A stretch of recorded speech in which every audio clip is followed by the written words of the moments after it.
भगवान का नाम अमंगल को दूर करने वाला है। इसलिए इस नाम को लेकर के हमारे तुलसीदास जी इनकी एक ऐसी कथा है। महाराज तुलसीदास जी जो जन्म लेते ही 4 दिन के बाद उनकी माताजी का देहांत हो जाता है। इनका जन्म कहां हुआ? प्रयाग के पास, जो प्रयाग है वहां पे तुलसीदास जी के माताजी और पिताजी आत्मदेव दुबे और माताजी तुलसी देवी। पिताजी बेचारे अच्छे संत सुशील स्वभाव के ब्राह्मण थे।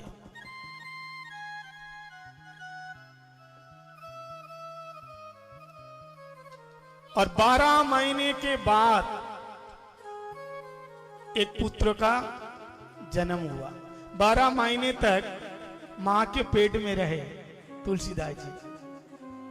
अभुक्त मूल में इनका जन्म हुआ। सप्तमी के दिन जन्म हुआ और 10वीं के दिन इनकी जो माताजी का देहांत होता है। और देखो कैसा अद्भुत बालक है। बच्चा जब जन्म लेता है तो रोता है ना, लेकिन वे रोए नहीं, ये नहीं रोए। पहली बार बच्चा जन्म लेता है तो रोता है। क्यों रोता है? रोने का कारण क्या है?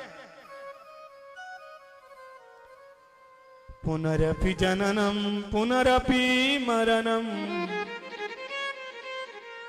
पुनरपि जननी जठरे शयनम यो घोर संसारे खलु दुस्तारे भज गोविंदम भज गोविंदम गोविंदम भुज मूढ़ मते गोविंदम भज मूढ़ मते। बार बार जन्म लेना, बार बार मरना, लेकिन कब तक लगा रहेगा? आगमा पाइन नित्य शाश्वतम। जब तक तुम भगवान का भजन नहीं करेगा तब तक तुम्हारा जन्म होता जाएगा, मरते जाओगे। जैसे गंगोत्री से, गोमुख से गंगा जी जन्म लेकर उत्पत्ति होती है, वहां से आती है कहां? गंगोत्री। गोमुख से गंगोत्री, गंगोत्री से हरिद्वार। पहाड़ पर्वत लंघती हुई, दौड़ती हुई, उछलती हुई वो गंगा जी बह रही हैं हरिद्वार में। हरिद्वार से होकर के इलाहाबाद, वहां से होकर के प्रयाग से होकर के कलकत्ता, और कलकत्ता से आगे चल करके गंगा सागर में जाके शांत हो जाती है, सागर में। तो जैसे गंगा जी सागर को पा करके शांत हो जाती हैं, ठीक इसी प्रकार हम लोग भगवान के चरण में से आए हैं। अमृतस्व पुत्र सर्वे। और जब तक भगवान के चरणों में पुनः नहीं जाते हैं तब तक हम लोगों को पुनरपि जननम पुनरपि मरणम, बार बार जन्म लेना पड़ेगा, बार बार मरना पड़ेगा। बालक का जन्म हुआ लेकिन रोए नहीं, लेकिन रोया तो नहीं, लेकिन बोला है। क्या बोला? जय श्री राम, जय श्री राम, जय श्री राम, जय श्री राम। इनका जन्म होते ही ये बालक राम राम राम राम बोले। कैसा विचित्र बालक। जन्म हुआ और क्या बोलते हैं? राम राम राम राम राम। सभी लोग ने देखा भाई ऐसा बालक तो आज तक पैदा हुआ ही नहीं। और इनके मुख में 3200 दांत हैं। बच्चे का जन्म होता है तो दांत नहीं होते, लेकिन 3200 दांत हैं। और शरीर इतना हिष्ट पुष्ट था, बिल्कुल 5 साल के बालक जैसा,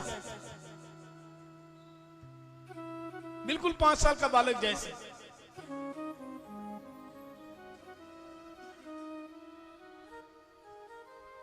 लेकिन एक गड़बड़ हो गया। क्या? सभी लोगों ने कहा, दांतों को लेकर के जन्म लिया और जन्म लेते ही बोलना शुरू कर दिया, अभुक्त मूल में जन्म हुआ, ये अमंगल स्वरूप है। लेकिन ये नहीं देखा ये भगवान का नाम लिया। दुनिया को क्या कहना है महाराज। और जन्म लेते 4 दिन के बाद 7वीं में जन्म हुआ, 10वीं में रात को माता जी का देहांत हो जाता है, तुलसी देवी का। तो उनके एक दासी थी, दासी लेकर के बच्चे को लेकर के आए। और जब ये 5.5 साल के हुए, वो दासी भी गुजर गई। अब बेचारा अनाथ हो गया, कहां जाए, द्वार द्वार भटकने लगा। तो उसी समय पार्वती देवी देखे भगवान के बहुत बड़े भक्त हैं, स्वयं आकर के एक ब्राह्मणी का वेश में कहा कि बेटा तुम कुछ खाए हो? बोले कोई खिलाने वाली है ही नहीं, माता जी तो नहीं है ना। बोले बेटा खाओगे? बोले बहुत भूखे हैं। स्वयं माता पार्वती देवी अपनी गोद में बिठाल कर उनको भोजन पावाती है। अब सोचिए, जो अन्नपूर्णा स्वयं अन्न का दान दे रहे हैं, तो शरीर कितना हिष्ट होगा, बुद्धि कितना तेज होगा। इतना बुद्धि तेज हो गया।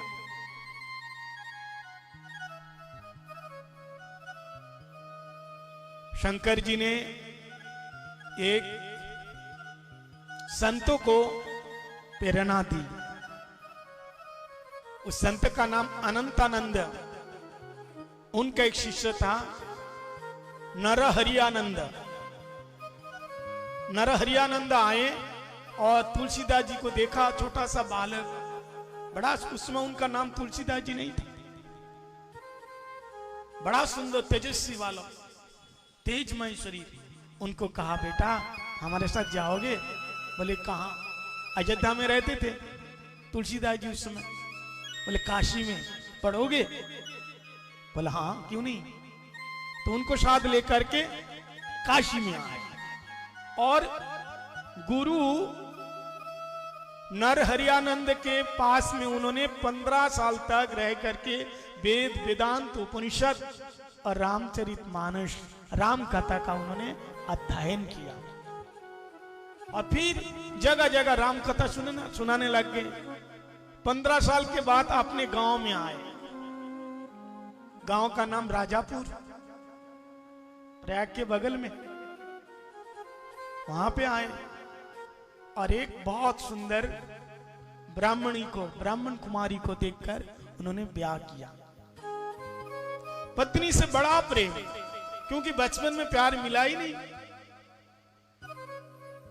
और पत्नी को कहते हैं तू मुझे छोड़ करके कहीं नहीं जाना, संसार में मैंने प्यार देखा नहीं, आज तक मुझे इतना प्यार देने वाला मिला ही नहीं। बोलो जय श्री राम। देखो संसार में 2 व्यक्ति आपको सबसे ज्यादा प्यार करते हैं, बताऊं? सबसे तो पहला नंबर है मां। सबसे ज्यादा प्यार मां करती है, और उसके बाद दूसरे में 2 नारी सबसे ज्यादा प्यार करते हैं संसार में, एक तो मां और दूसरी धर्मपत्नी। दूसरी धर्मपत्नी। इन दोनों जैसे निस्वार्थ भाव से कोई आपसे प्यार नहीं करेंगे। इसलिए देवी तू मुझे छोड़ के नहीं जाना। एक दिन नहाने को तुलसीदास जी गए गंगा जी में। इतने में उनकी जो पत्नी थी, उनका भाई आए और पत्नी को लेकर के अपने घर गए। तुलसीदास जी आए, आकर के जब सुना कि उनका भाई आकर के उन्हें लेकर के गए, लेकिन तुलसीदास जी को इतना अपनी पत्नी से प्यार था पत्नी का वियोग सहन नहीं कर पाया और वो ससुराल में चला गया। तुलसीदास जी, पत्नी ने कहा देखो जी, मैं तो आया हूं केवल 2-4 घंटे हुए, लेकिन तुम 2-4 घंटे हमारा वियोग सहन नहीं कर पाया, तुम घर में नहीं रह सकता। इस हाड़ मांस रक्त श्रृणी के द्वारा ये एक पुतली है। हमारा शरीर क्या है? हाड़ मांस और खून से बना हुआ एक पुतली है। तुम इससे प्यार किया, अरे इतना प्यार अगर भगवान से करते हो तो आज भगवान तुम्हें मिल जाते। ये बात उनके कान में खटक गई, केवल खटकी नहीं, अटक गई। और जैसे अटक गई तो उनका मन संसार से सटक गई। बोलो जय श्री राम। और जैसे सटक गई तो महाराज वहां से फिर भटक गए, और जैसे भटक गए तो राम जी के गोद में पटक गए। बोलो राधे राधे। संसार में भटकोगे, संत मिलेंगे, और संत मिलेंगे तो ऐसे कस के पकड़ लेंगे महाराज, वो कभी आपको छोड़ेंगे नहीं। उनको बैराग्य हो गया और वहां से प्रयाग में आ गए। प्रयाग में आकर के संतों का चोला पहन लिया। लोग कहते हैं कि तुलसी बाबा को जो बाबा बनने का जो मूल जो कारण था, उनकी पत्नी ने उनको डांटा। इसलिए अगर ऐसी बात है तो आजकल घर घर में तुलसीदास जी होते नहीं। सच बताइए, आपको डांटते हैं कि नहीं? डांटती है? कितना डांटती हैं? या अंदर की बात बता रहा हूं। लेकिन एक दिन भी घर छोड़ करके जाने का मन नहीं करता। कितना भी डांटे, कितने भी गाली दे, फिर भी इनका मन वहीं टिका रहता। पति है, पति देव है ना, इसको कहता है हस्बैंड। हस्बैंड का मतलब क्या है? जितना डांटे, जितना पीटे, जितना मारे, उतना हंसता है। ये एक ऐसा बैंड है, जितना तुम बजाओ, किससे? बेलन से, झाड़ू से, चिमटा से, वो उतना ही हंसेगा। हस्बैंड है ना, उतना ही हंसता है। और इतना महाराज हंसता है कि घर के बाहर तक नहीं जाते। बोलो जय श्री राम। जोर से बोलना पड़ेगा, जय श्री राम। जय श्री राम। देखो, शादी के पहले 6 महीने तक, जो हकीकत बात मैं बता रहा हूं, हाँ, शादी के पहले 6 महीने तक पत्नी बोलती है मीठी आवाज में और पति सुनता है। पति सुनते हैं हाँ जी हाँ जी हाँ जी करके। शादी के पहले 6 महीने पत्नी बोलती है और पतिदेव सुनता है। 6 महीने के बाद अब पति बोलता है, पत्नी सुनती है, और 1 साल के बाद दोनों बोलते हैं तो संसार के लोग सुनते हैं। बोलो राधे राधे। 1 साल के बाद दोनों इतना लड़ते हैं, इतना झगड़ते हैं, पूरा पड़ोस वाले सुनते हैं। अब भाई क्या हो रहा है इनके घर में? बहू देखने के लिए गई, कौन? लड़का की माँ, माताजी और बाबूजी। बोले तुम्हारी बेटी संस्कार है? बोले कुछ संस्कार दिया। पूछो। अच्छा बेटी गीता पढ़ती हैं?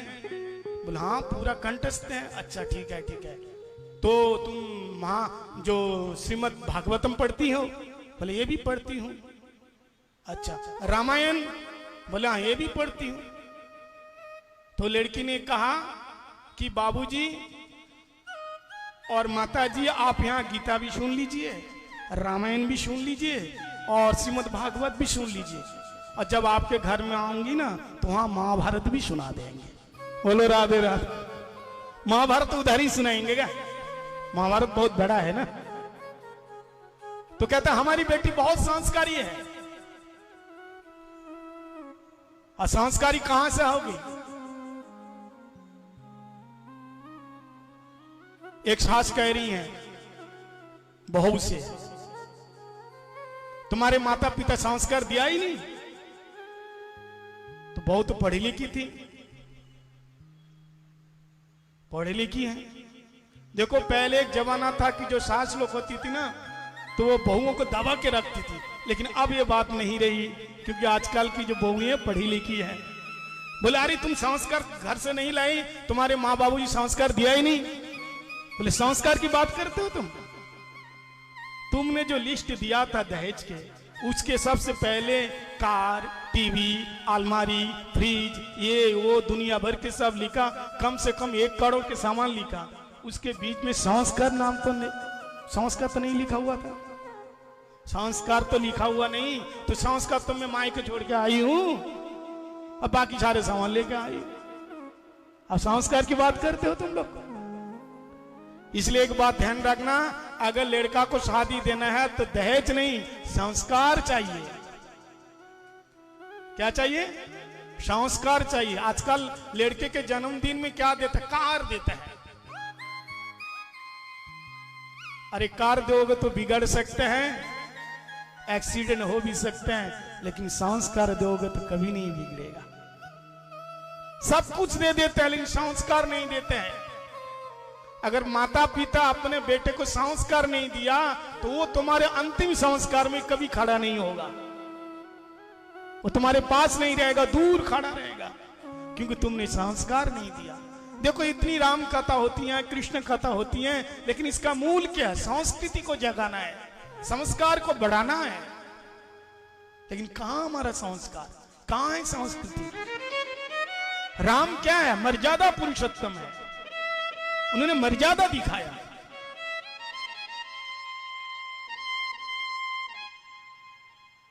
रघुवंशी का एक नियम है, झूठ बराबर पाप नहीं और सच बराबर तप नहीं। जो बोला सो बोला। मर्यादा का सबसे पहली सीढ़ी क्या है? सच बोलना। इसलिए रघुकुल रीति सदा चली आई, प्राण जाए पर बचन न जाई। राम सिया राम सिया राम, जय जय राम, बोल राम सिया राम सिया राम, जय जय राम।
रामचंद्र भगवान की जय। तो तुलसीदास की पत्नी ने कहा कि जितना प्रेम तुम मेरे से किया, उतना प्रेम अगर परमात्मा से करते, भगवान राम जी से करते, तो आज राम तुम्हारी गोद में होते।